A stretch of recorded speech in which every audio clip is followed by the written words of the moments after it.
ওকে, so আমরা দেখে আসছিলাম কি যে এভিআরে হার্ভার্ড আর্কিটেকচার ইউজ করা হয়।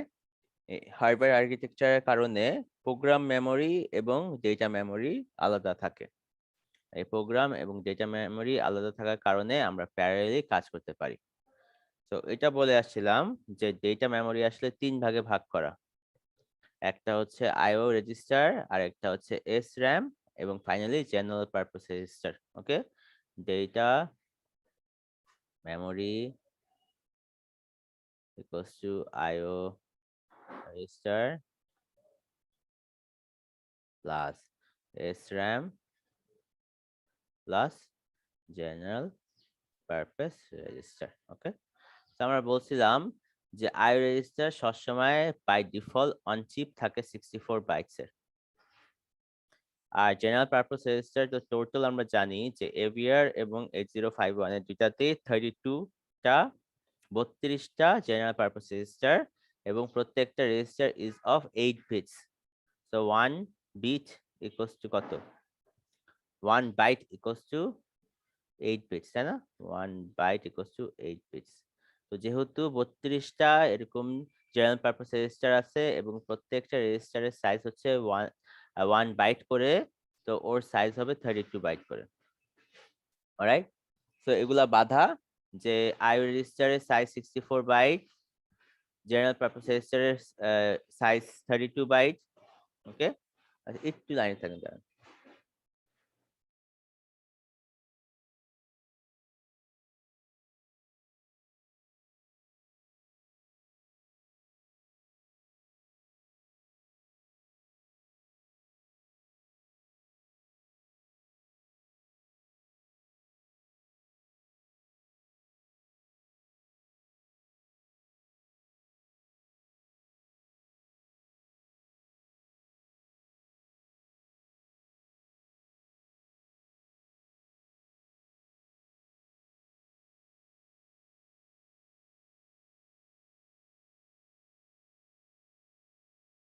ওকে, তো কি বলছিলাম যে আইও রেজিস্টারের বাই ডিফল্ট 64 বাইটের একটা অন চিপ রেজিস্টার থাকে, আর জেনারেল পারপোজ রেজিস্টার যেহেতু 32টা, ওর সাইজ হচ্ছে 32 বাইট। সো আইও রেজিস্টার আমরা চাইলে আরো এক্সটার্নাল ভাবে আমরা কানেক্ট করতে পারি, মানে এক্সটেন্ডেড আইও মেমোরি যেটাকে বলে, ওইটা আমরা কানেক্ট করতে পারি। তো কোনো সময় যখন যদি আমরা আইও রেজিস্টারের ভ্যালু 64 বাইটের বেশি পেয়ে যাই, তখন আমরা ওইটাকে ধরবো হলো এক্সটেন্ডেড আইও মেমোরি। এটা কি বোঝা গেছে একটুক? হ্যালো? জি স্যার। ওকে, সো ডেটা মেমোরি যদি দেওয়া থাকে, তারপর ধরেন ডেটা মেমোরি থেকে আমরা SRAM বের করতে পারবো না, because we already know IO register কি কত এবং জেনারেল পারপোজ রেজিস্টার কত। ওর থেকে আমরা কি SRAM বের করতে পারবো না। তো এরকম যদি থাকে 76 এ যদি যাই আমরা, স্লাইড নাম্বার, এটা এভিআর বই। ওকে, যদি 76 এ যাই, সো আমাদের যদি এরকম মাইক্রোকন্ট্রোলারের নাম দেওয়া থাকে এবং যদি আমাদের SRAM এর ভ্যালুটা না দেওয়া থাকে, আমরা শুধু ডেটা মেমোরির ভ্যালুটা জানি, তাহলে আমরা ইজিলি SRAM এর ভ্যালু বের করতে পারবো না বাই ইউজিং দিস ফর্মুলা। জি স্যার। ওকে, এবং যদি আইও রেজিস্টার কোনো সময় 64 বাইটের বেশি হয়ে যায়, তো এক্সট্রাটা আমরা ধরবো হলো এক্সটার্নাল মেমোরি। ঠিক আছে? অলরাইট, আচ্ছা, জি স্যার। তো এটা গেল। এরপরে আমরা পড়ে আসছিলাম যে এলডিএস এবং এসটিএস। তো এলডিএস জিনিসটা হইলো যে আমরা কোনো একটা লোকেশন দিব, ওই লোকেশনের ভিতরে যে ডেটাটা আছে ওইটা একটা রেজিস্টারে স্টোর হবে। তো এটা মানে পড়ার আগে আমরা একটু এলডিআইটা আবার পড়ে আসি। ওকে, এলডিআইটা আবার পড়ে আসি। আমরা বলে আসছিলাম কি যে এলডিআই আসলে কি, এলডিআই দিয়ে আমরা ডাইরেক্ট কোনো ডেটা আমরা রেজিস্টারে লোড করি। অলরাইট, ডাইরেক্ট কোনো ভ্যালু আমরা রেজিস্টারে লোড করি। অলরাইট, এখন জিনিসটা হইলো যে আমরা কি আসলে হেক্সা ভ্যালু ইনসার্ট করতেছি, বাইনারি ভ্যালু ইনসার্ট করতেছি, নাকি ডেসিমাল ভ্যালু ইনসার্ট করতেছি। যদি কিছু না বলে দেই, মানে ধরেন এলডিআই আর 20 কমা যদি কিছু না বলে দেয় 50 লিখি, তাহলে দিস মিনস আমরা ডেসিমাল নাম্বার রেজিস্টারে লোড করতেছি। যদি আমরা 50 এর বদলে 0x50 অথবা $50 লিখি, দ্যাট মিনস আমরা হেক্সা ভ্যালু রেজিস্টারে ইনসার্ট করতেছি। অলরাইট, 0x বা ডলার, যদি নাম্বারের আগে 0x বা ডলার দিই, দ্যাট মিনস আমরা হেক্সা ভ্যালু রেজিস্টারে স্টোর করতেছি। আর যদি 0b তারপর একটা বাইনারি ভ্যালু দেই, দ্যাট মিনস আমরা বাইনারি ভ্যালু রেজিস্টারে স্টোর করতেছি। অলরাইট, সো এইভাবে আমরা এলডিআই তে কন্ট্রোল করি যে কোন ভ্যালু আসলে ইনসার্ট করতেছি।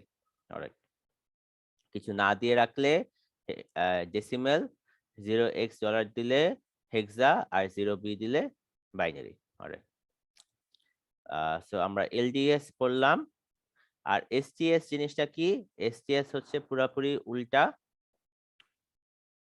STS R16, 0x50 যদি হয়, ধরেন R16 এর মধ্যে আছে হলো 20, তাহলে কি হবে? 0x50 তে একটা লোকেশন, ওই লোকেশনের ভিতরে 20টা স্টোর হয়ে যাবে। LDS কি করতো? এই লোকেশনের থেকে রেজিস্টারে স্টোর করতো, আর STS হচ্ছে রেজিস্টারের ভ্যালু ওই লোকেশনে স্টোর করবে, জাস্ট উল্টাটা। অলরাইট, আচ্ছা, তো এটা যাওয়ার পরে আসে হলো ইন আর আউট ইনস্ট্রাকশন।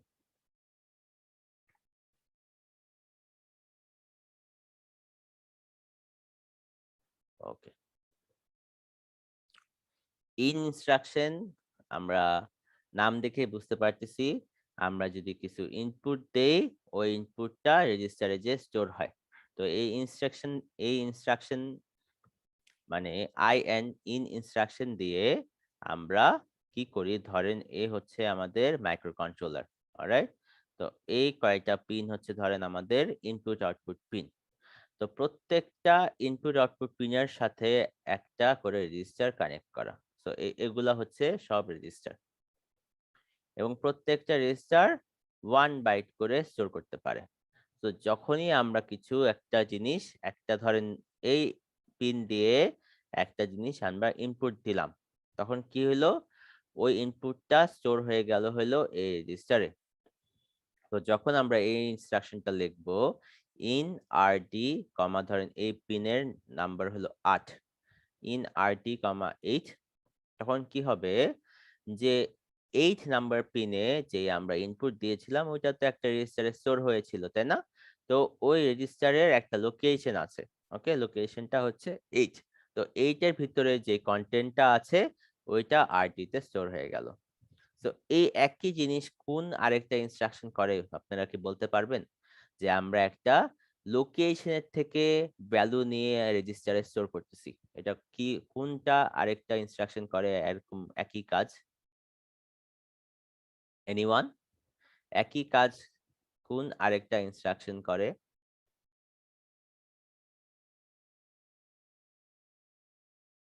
আমার কথা কি শোনা যাচ্ছে? Hello, am I audible? Yes, sir. Alright, একটু রেসপন্স করেন, আমি তো মনে করছি আমি ডিসকানেক্ট হয়ে গেছি। তো একই কাজ এলডিএস ও করে, তাই না? এলডিএস আরডি কমা 8 দিলেও সেম কাজ হবে, তাই তো? এলডিএস আর ইন পুরোপুরি সেম কাজ করে। তো এগুলার মধ্যে আসলে ডিফারেন্সটা কি? অলরাইট, তো এগুলার মধ্যে ডিফারেন্সটা হচ্ছে যে ইনপুট আউটপুট পিনকে আমরা চাইলে ওর স্পেসিফিক নাম দিয়েও আমরা কি বলি, নাম দিয়েও আমরা কল করতে পারি। যেমন ইনপুট আউটপুট পিনের একটা আছে TWR, তারপর পোর্ট নাম্বার, পোর্ট এ, পোর্ট বি, পোর্ট সি, ওকে, TCCR0, ওকে, SREG, স্ট্যাটাস রেজিস্টার। আমরা চাইলে কি করতে পারি? ধরেন ইন R16, SREG, মানে স্ট্যাটাস রেজিস্টার ভ্যালু যে ডেটাটা আছে, ওইটা আমরা ইন ইন মানে ইনস্ট্রাকশন দিয়ে R16 এ স্টোর করে দিতে পারি। আচ্ছা, তো এই প্রত্যেকটা ইনপুট আউটপুট পিনের দুইটা করে অ্যাড্রেস। ওকে, একটা হচ্ছে হলো জেনারেল অ্যাড্রেস, আর একটা হচ্ছে হলো relative address according to input output. Alright, so ধরেন জেনারেল অ্যাড্রেসের কথাটা কি বলতেছি, ধরেন এ হচ্ছে আমাদের মাইক্রো কন্ট্রোলার, এগুলা হচ্ছে আমাদের পিন, ধরেন এই চারটা হচ্ছে হলো আমাদের ইনপুট আউটপুট পিন। তো জেনারেল পারপাস রেজিস্টারের মানে যদি আমরা সাপেক্ষে চিন্তা করি, ধরেন এটার অ্যাড্রেস হচ্ছে 5F 5E 5D 5C। এটা যদি আমরা কি করি, এটা যদি আমরা জেনারেল ডেটা মেমোরির অ্যাড্রেস হিসাবে ভাবি, তাহলে এগুলা হলো করেসপন্ডিং ওর অ্যাড্রেস। আর যদি আইও ইনপুট আউটপুট পিন সাপেক্ষে যদি চিন্তা করি, এটাকে ধরলাম 00 01 02 03। ওকে, তো এগুলা হচ্ছে ইনপুট আউটপুটের সাপেক্ষের অ্যাড্রেস, আর 5C 5D 5E 5E হচ্ছে হলো মেমোরির সাপেক্ষে অ্যাড্রেস। অলরাইট, আচ্ছা, যখন আমরা ইন R16, SREG লিখবো, ওকে, তো SREG কে মাইক্রো কন্ট্রোলার তখন ওর করেসপন্ডিং আইও যে অ্যাড্রেসটা আছে ওইটাতে কনভার্ট করবে। তো আমরা দেখতে পারতেছি SREG এর করেসপন্ডিং আইও অ্যাড্রেস হচ্ছে হলো 3F। ওকে, SREG এর আইও অ্যাড্রেস হচ্ছে হলো 3F। তো যখনই আমরা কোনো একটা আইও রেজিস্টারের নাম লিখবো, ও কি করবে, ওই আইও রেজিস্টারকে ওর করেসপন্ডিং আইও যে অ্যাড্রেসটা আছে ওইটাতে কনভার্ট করে ফেলবে। বাট আমরা যদি ডাইরেক্ট এসআরইজি না লিখে ওর অ্যাড্রেসটা লিখতে চাই, তখন আমাদের ডেটা মেমোরির অ্যাড্রেসটা লিখতে হবে। তখন আমরা কি লিখতে হবে, আর এসআরইজির জায়গায় আমাদের লিখতে হবে ওর যে ডেটা মেমোরির অ্যাড্রেসটা ওইটা লিখতে হবে, R16 $5F। সো যখন আমরা এই ইনস্ট্রাকশনটা লিখবো, দ্যাট মিনস এসআরইজি এর মধ্যে যে ভ্যালুটা আছে ওইটা R16 এ স্টোর করতেছি। এটা কি বোঝা গেছে কখন আমরা ডেটা মেমোরির অ্যাড্রেস ইউজ করব আর কখন আসলে আইওর অ্যাড্রেসটা ইউজ হয়? বুঝে কি জি গেছে? স্যার। অলরাইট, আচ্ছা। সো অ্যাডভান্টেজটা কি, আমি যে একটু আগে বলছিলাম যে এলডিএস আর আইএন মানে ইন ইনস্ট্রাকশন দুইটাই সেম। তো আমরা কেন ইন ইনস্ট্রাকশন ইউজ করি ইনস্টেড অফ এলডিএস? ওকে, আমরা কেন ইন ইনস্ট্রাকশন ইউজ করি ইনস্টেড অফ এলডিএস? তো প্রথমত ইন ইনস্ট্রাকশন হচ্ছে ফাস্টার। ইন ইনস্ট্রাকশন কেন ফাস্টার? বিকজ ইন ইনস্ট্রাকশন এক্সিকিউট হইতে হইলে মাত্র 1 মেশিন সাইকেল লাগে, আর এলডিএস এক্সিকিউট হইতে হইলে ওর 2টা মেশিন সাইকেল লাগে। সেকেন্ড অ্যাডভান্টেজ হচ্ছে ইন ইনস্ট্রাকশনের সাইজও কম। ইন ইনস্ট্রাকশনের সাইজ হচ্ছে 2 বাইট, আর এলডিএস এর সাইজ হচ্ছে 4 বাইট। অলরাইট, আচ্ছা, এরপরে ইন ইনস্ট্রাকশনের সাথে আমরা ডাইরেক্ট ইনপুট আউটপুট পিনের নাম লিখতে পারি, বাট এলডিএস এর সাথে সবসময় আমাদের ডেটা মেমোরি অ্যাড্রেসই লিখতে হবে। এন্ড লাস্টলি, মাঝে মাঝে কোনো কোনো এভিআর এ এলডিএস সাপোর্ট করে না, মানে কোনো কোনো এভিআর এ এলডিএস এর ইনস্ট্রাকশনই নাই, তখন আমাদের ইন ইউজ করতে হয়। সো এই জন্য ইন এলডিএস এর থেকে better. Most of the time আমরা এলডিএস এর বদলে ইন ইউজ করব। এটা কি বুঝা গেছে? জি স্যার। অলরাইট, আচ্ছা, এরপর আসি হলো প্রোগ্রাম কাউন্টার নিয়ে।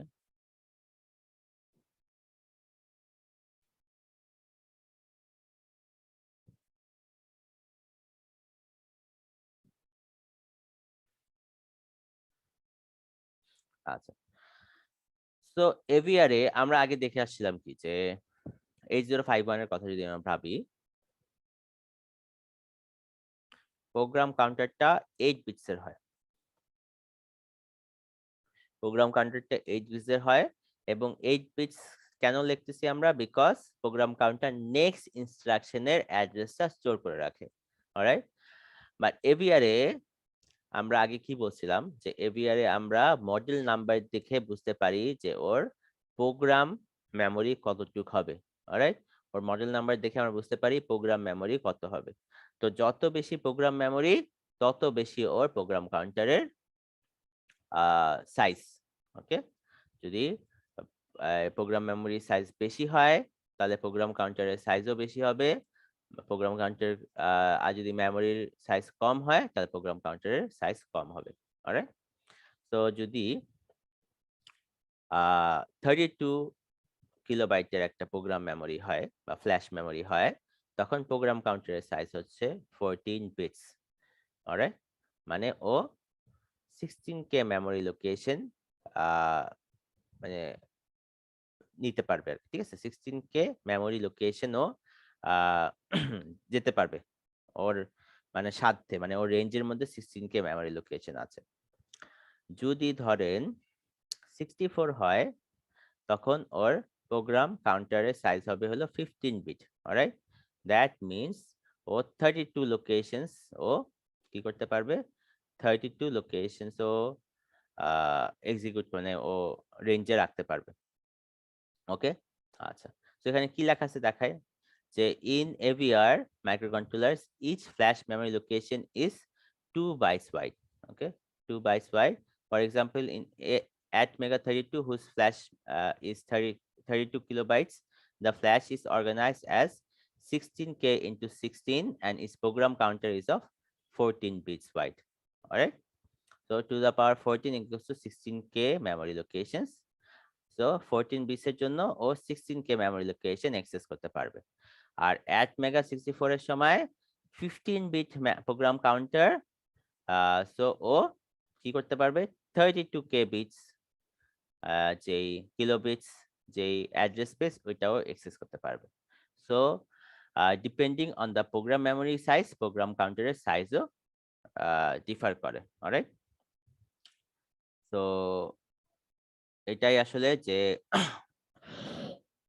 এইভাবেই আসলে ডিফার করে প্রোগ্রাম কাউন্টারের সাইজ। আমরা নেক্সট ক্লাসে কল ইনস্ট্রাকশন নিয়ে একটু পড়বো। স্ট্যাক পয়েন্টারের যেই জিনিসটা ওইটা একটু ডিফার করে আসলে কল ইনস্ট্রাকশনের সময় এভিআর এ, আর সবকিছুই আসলে সেম। তো এটার পরে আমাদের সিলেবাসটা শেষ হয়ে যাবে। তারপর আপনাদের কুইজ হবে হলো লেকচার 4, 5 এবং 6, আর এভিআর এর চ্যাপ্টার 2 and 5। এটা হচ্ছে আপনাদের কুইজের সিলেবাস। আপনারা নেক্সট উইকে কোনো একদিন আপনারা নিজেরা ডিসাইড করে কুইজটা দিয়ে দিবেন। অলরাইট, তো আর একটা জিনিস বাকি, কল ইনস্ট্রাকশন, যেটা আমরা নেক্সট ক্লাসে পড়বো। এরপরে আপনাদের কুইজের সিলেবাস শেষ। ওকে, তো আজকের ক্লাস এতটুকুই। আপনারা হচ্ছেন সেকশন বি।